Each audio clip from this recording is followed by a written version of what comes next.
最近，这台南市警察局参学校合作，伫咧北区13间学校的边仔路口呢，有设告示牌，也有放送，要来提醒驾驶着要注意过路人安全。另外，去年市政府伫部分路段施行唔免两段式倒弯的政策，统计也显示讲车祸确实有变少，也那这个政策呢要继续推杀到年底。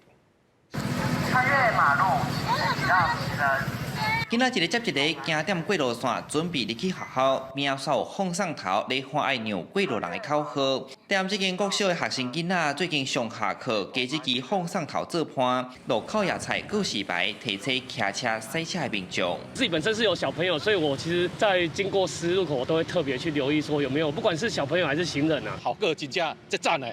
有所有的咱的囡仔不会讲咱行路的时阵我们心惊胆跳啦。希望透过这项新的措施，提醒用路人经过校园周边时，务必放慢速度。踮市警察局参北区13间国中小合作，伫校外大路口采告示牌参相机版的放送头，加强学生囡仔安全。另外，踮市交通局去年开始伫旧城区、永康、林地等地区，拢总有16条路段试办唔免两段式倒弯的政策。交通局讲，事故案件降到剩500件，确实通有效改善交通乱象。因按算年底无强制两线道两段式倒弯。我是珍惜你的好处啦，但是呢，一般像中正路啦、府前路这个车辆多，我都是2段式的。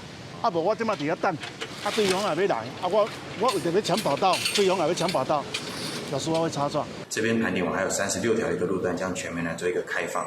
那相关标识标线的一个调整部分的话，会在今年底能够全数完成。这种机车通直接骑入去圆圈内，有民众建议通开放圆圈内倒弯。交通局回应道路空间无够，地势则无开放，后续会个评估。记者从台南采访报道。